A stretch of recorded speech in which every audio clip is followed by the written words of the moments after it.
Hi everyone! I am Saniya and this is cute little Yangqi, and today we have a very special guest. We have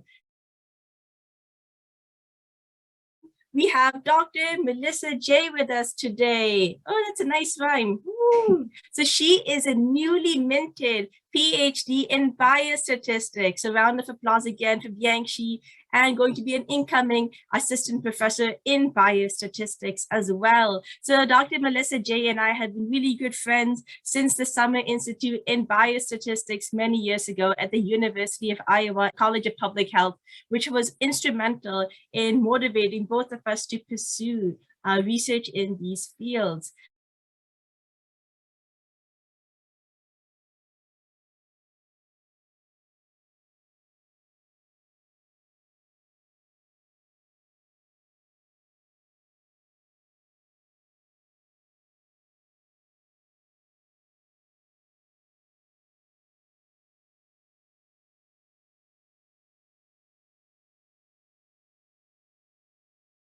And from there, Dr. J has gone on to finish her PhD in biostatistics.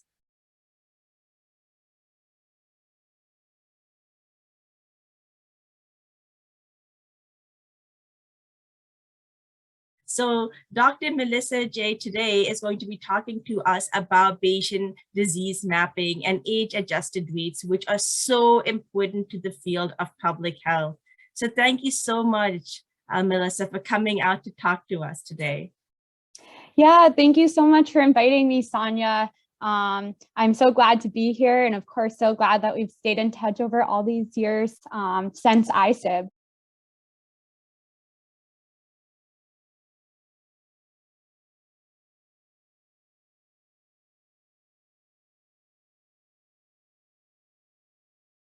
So yeah, today I'm going to talk a little bit about Bayesian disease mapping, and this was a focus of my dissertation research.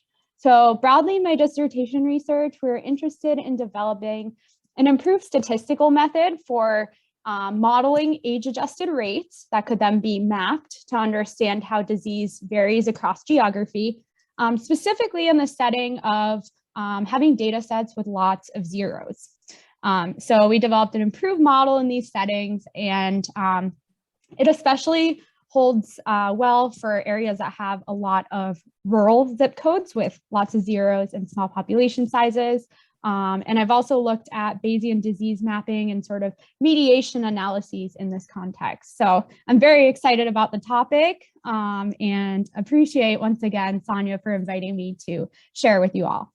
No, thank you so much, Melissa. I really, really appreciate it as well. And the world needs more biostatisticians like you out there who are very good at sharing and providing tutorials and teaching things as well really in this field. So I'm really excited about all of the new things that you're going to be doing as a newly minted PhD and an assistant professor as well.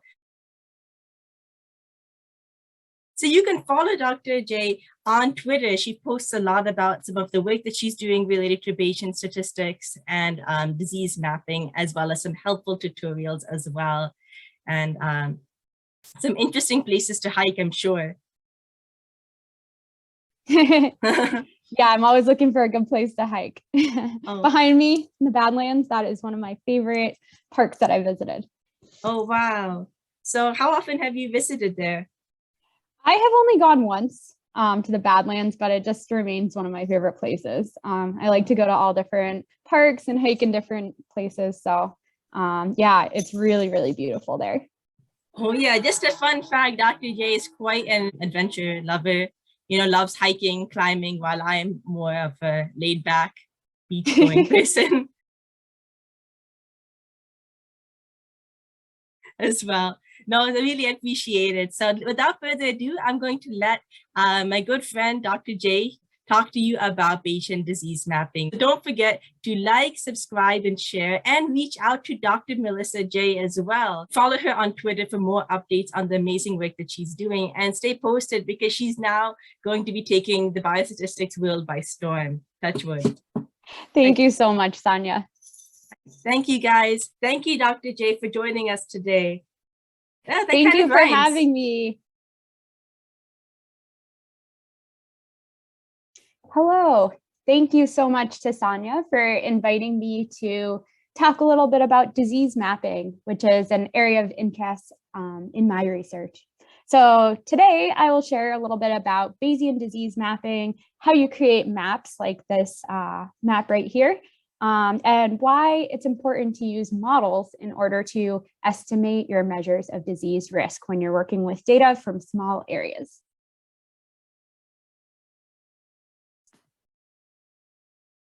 So first, what is disease mapping? It's an important tool in spatial epidemiology, and it's used to understand the geographic distribution of disease incidence or mortality, as well as how that disease incidence or mortality may be evolving over time. We're really interested in creating a reliable map of the underlying disease risk across regions, so that will be our primary goal in disease mapping. And biostatisticians often use models, specifically small area estimation models that assume that there's a positive spatial correlation between nearby regions in order to create this underlying representation of the disease risk. Once we have that map, what can we do with it in public health? Well, by quantifying disease risk at the county or the zip code level, or maybe at the census tract level, health departments can get a better sense of where numbers are high and low, and especially which communities might benefit from resources, or which communities might benefit from, for example, prevention efforts or interventions in order to reduce the incidence or mortality of a certain disease. So as you can see, this map on the right comes from the CDC's National Environmental Public Health Tracking Network. And it represents estimates of age-adjusted mortality rates from ischemic heart disease in 2018. So the first thing I notice is that the disease clearly is not distributed evenly across geography. There's areas that have much higher age-adjusted mortality rates, indicated in the dark blue, and areas where rates are much lower, indicated in yellow. So overall, there's regions of the South and specific counties that have particularly high rates of age-adjusted mortality rates from ischemic heart disease, whereas that is lower in areas like the Mountain West. So this gives us a clear picture of areas where we might be able to promote prevention efforts and reduce these mortality numbers.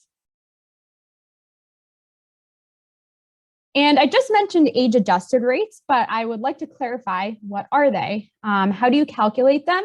Because those are the quantities that we're going to be considering modeling in order to create estimates.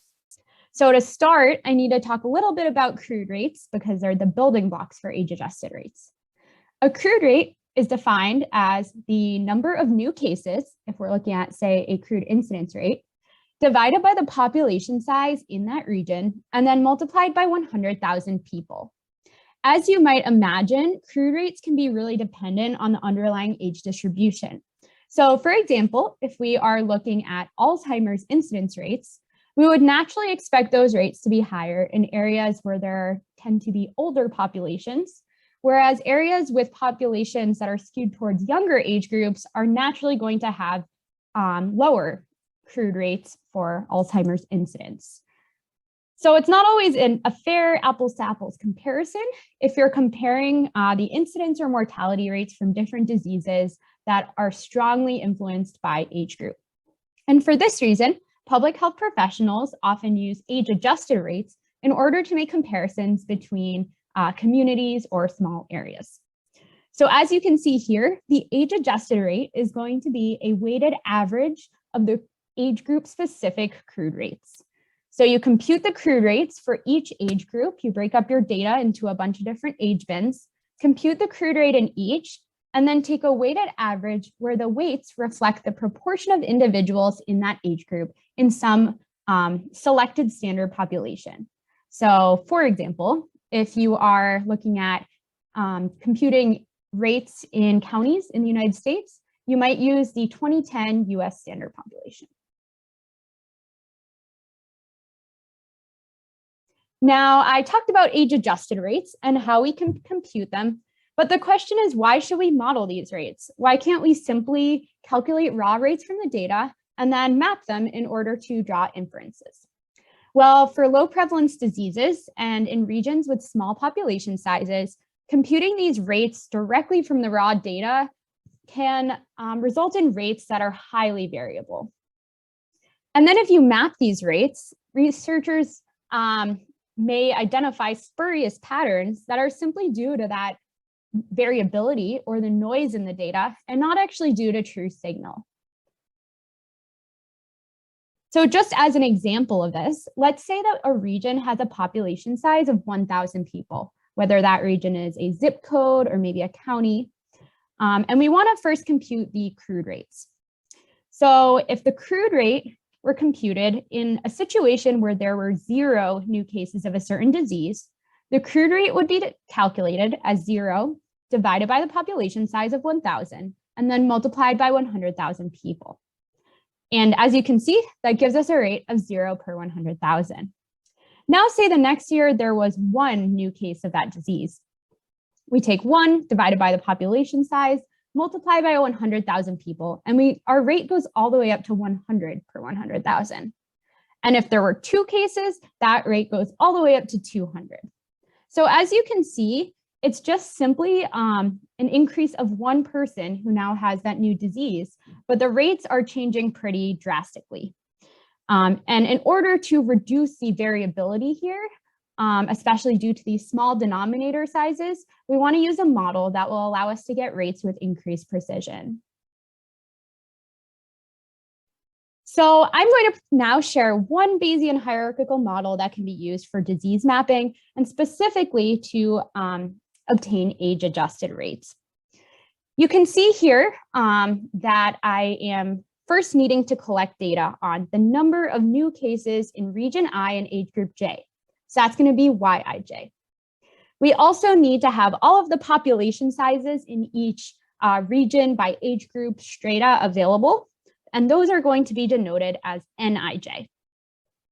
So we assume in the first level of this hierarchy that Yij given theta ij, where theta ij will be the underlying age group specific rate, is Poisson distributed, and the mean from that Poisson distribution is going to be the underlying age group specific rate multiplied by the population size. Now, like I said, this is one of many rates models we can use. So I'm using a Poisson model since those are frequently used with count data, but there are plenty of other count models that could be used here.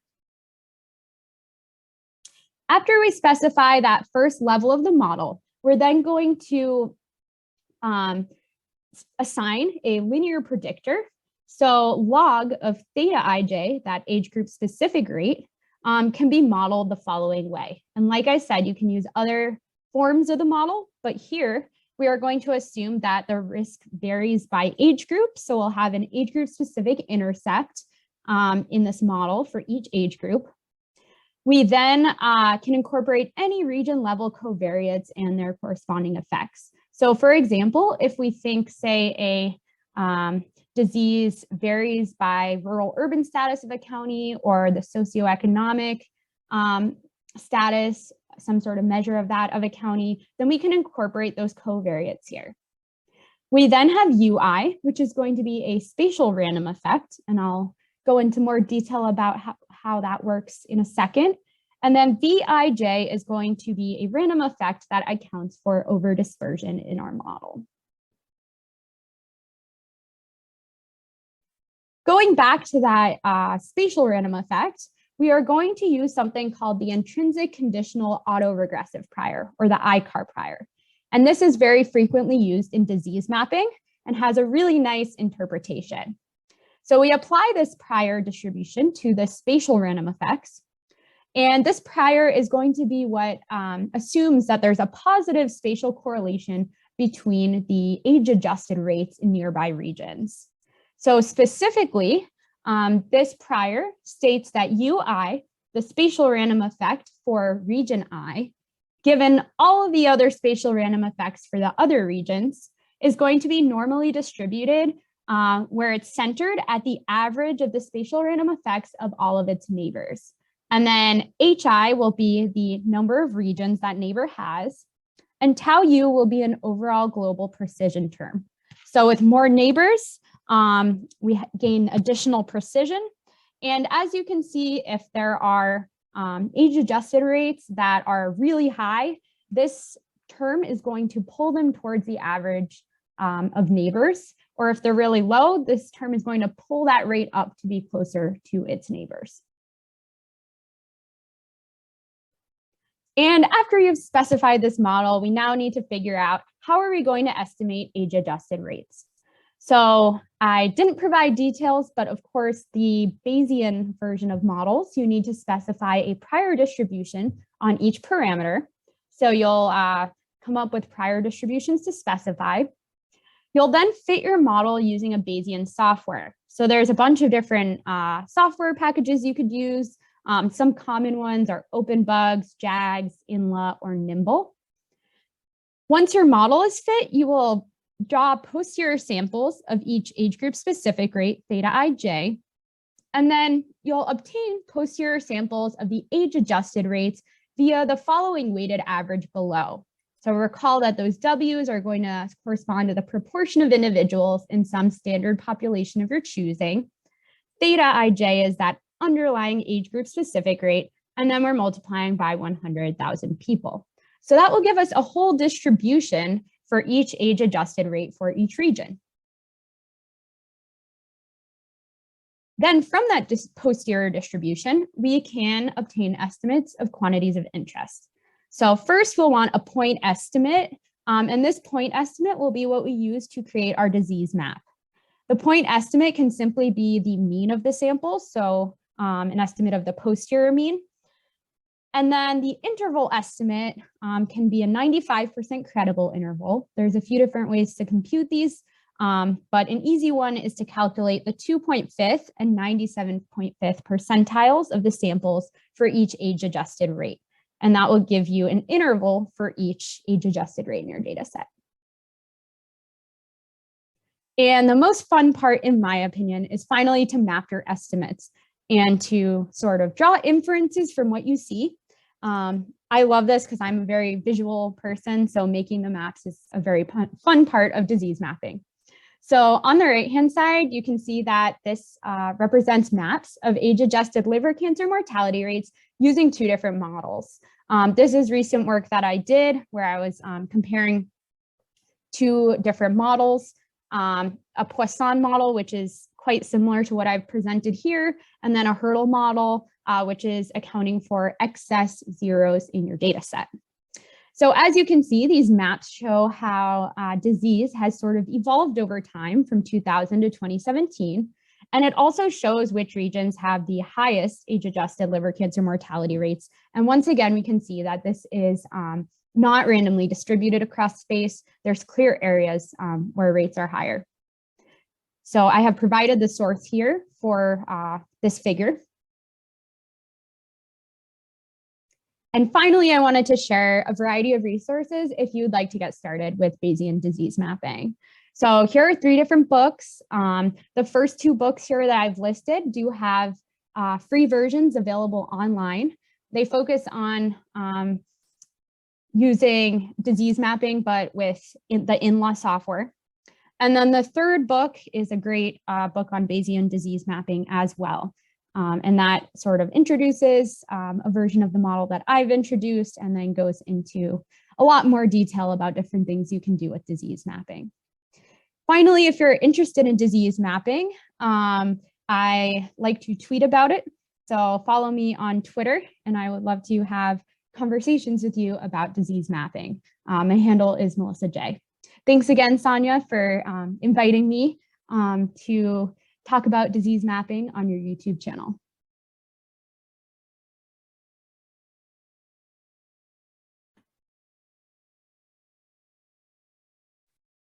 Yay, thank you so much, Melissa, for your amazing presentation on Bayesian disease mapping. So I really, really appreciate it. And all of you guys out there, I hope that this made more sense to all of you. And please do reach out and follow Melissa on Twitter with any and all questions that you have. You can also drop any comments that you have here.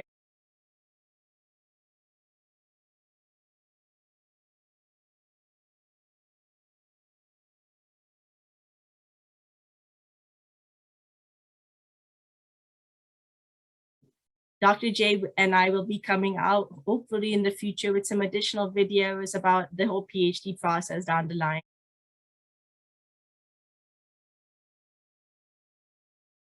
And so please do stay tuned for that. But again, a huge round of applause. And thank you so much, Melissa, for coming out here today. Yeah, thank you again for having me, Saniya. It's been great to work together on this. All right, thank you so much. And take care, Melissa. This little Romeo is blowing you kisses.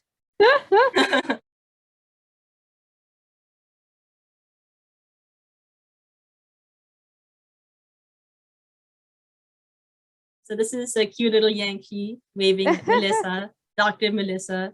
Hi. He's giving you a kissy. Hi. Hi. Hi, Yangqi, right? Yep, he's so cute. He's really cute. Yeah. He's cozy. Yeah. He's very cute. Yeah, he is.